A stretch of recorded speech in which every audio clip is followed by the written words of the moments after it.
అలైక్య చిట్టి పికిల్స్ ఏదైతే ఉందో అది ఓకే, ఆల్మోస్ట్ వాళ్ళు కూడా ఏదో ఒక క్షమాపణ అడిగారు, అంత అయిపోయింది. కానీ రీసెంట్గా అయితే ఆమె ఏదైతే సోషల్ మీడియాలో వాళ్ళ మీద ట్రోలర్స్ ఎవరైతే ఉన్నారో వాళ్ళు గట్టిగా ట్రోల్ చేస్తున్నారంట. తెలిసింది కదా, రకరకాల ఆడియోలు అయితే లీక్లు అయితే బయటకు వస్తూ ఉంది. ఒక ఆడియో లీక్ అయితే ఒక పర్సన్ హాయ్ అని మెసేజ్ పెట్టి నాకు పికిల్స్ కావాలని అడిగితే ఆమె రేట్లు అయితే పంపించింది. తెలిసింది కదా, వాళ్ళ పికిల్స్ చాలా రేట్లు ఎక్కువ ఉంటాయి. ఒక కేజీ వచ్చేసి చికెన్ సంబంధించి, మటన్ సంబంధించి, రొయ్యలకు సంబంధించి పికిల్స్ అయితే వాళ్ళు నాన్ వెజ్ సంబంధించి అయితే పికిల్స్ అయితే పెడుతూ ఉంటారు.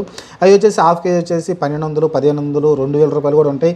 ఇంకా కేజీ అయితే 5,000 రూపాయలు, 6,000 రూపాయలు కూడా ఉంటాయి. ఆ పర్సన్ ఏదైతే ఉన్నారో కస్టమర్ పర్సను జస్ట్ ఈ రేట్స్ ఎక్కువగా ఉన్నాయండి, ఇంత టూ మచ్ రేట్స్ ఉన్నాయని అన్నందుకు ఇమీడియట్గా ఒక వాయిస్ మెసేజ్ అయితే పెట్టింది.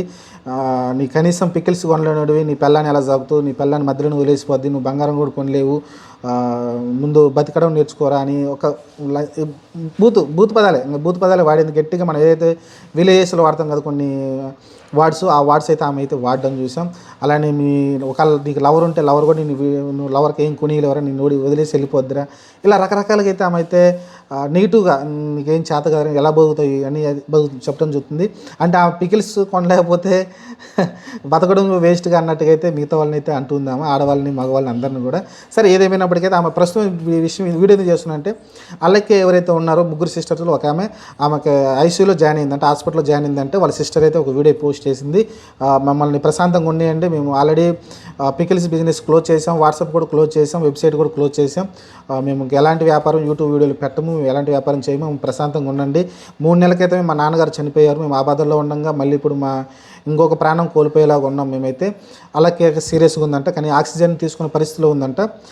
నలిసి ఇంకా ఫోన్ దూరం పెడితే బాగుంటుంది, నలిసి చూడకూడదు కదా, ఇప్పుడు ఆమె చూడాల్సిన అవసరం లేదు. ఇప్పుడు అన్నీ క్లోజ్ చేసినప్పుడు ఈ వీడియోలు చూడకుండా అయిపోతుంది కదా.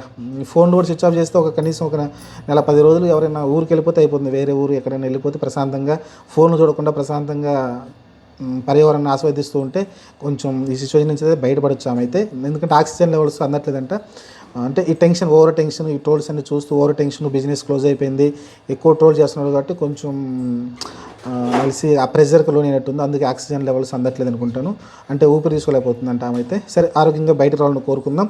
సరే, ఇంకా ముందు ఫ్యూచర్లో ఇలాంటి ఎవరైనా బిజినెస్ చేసేవాళ్ళు కస్టమర్స్ని కొంచెం జాగ్రత్తగా హ్యాండిల్ చేయండి. కస్టమర్స్ కూడా కొంతమంది ఉంటారు, కొంతమంది అందరూ మంచి వాళ్ళు ఉంటారని చెప్పలేను. కస్టమర్స్లో కూడా కొంతమంది అమ్మాయిలతో చాట్ చేయాలని, రకరకాలు చేయాలని ఇలా ప్రలోభ పెడుతున్నప్పుడు అలాంటి వాళ్ళని అవాయిడ్ చేయాలి. కానీ మిగతా వాళ్ళందరినీ ఒకటే తాటికి కట్టి అంటే ట్రూ కస్టమర్స్ ఉంటారు కదా, వాళ్ళని హర్ట్ చేయకూడదు కదా.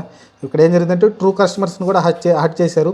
అంటే ప్రైస్ ఎక్కువ ఉందని చెప్పడం కూడా తప్పంటే దాన్ని మనం ఎలా తీసుకోవాలో అర్థం కావట్లా. ఆ పర్సన్ రేటు టూ మచ్ ఉన్న ఒక్క మాటకి సర్లేండి మీరు కొనకపోతే వదిలేయండి అని అనాలి, కానీ అలా టూ మచ్గా మాట్లాడడం కరెక్ట్ కాదు. సరే, చూద్దాం ఫ్యూచర్లో మరి ఏం జరుగుతుందో. ప్రస్తుతం అయితే ఆమె ఆరోగ్యంగా బయటకు రావాలని అయితే కోరుకుందాం.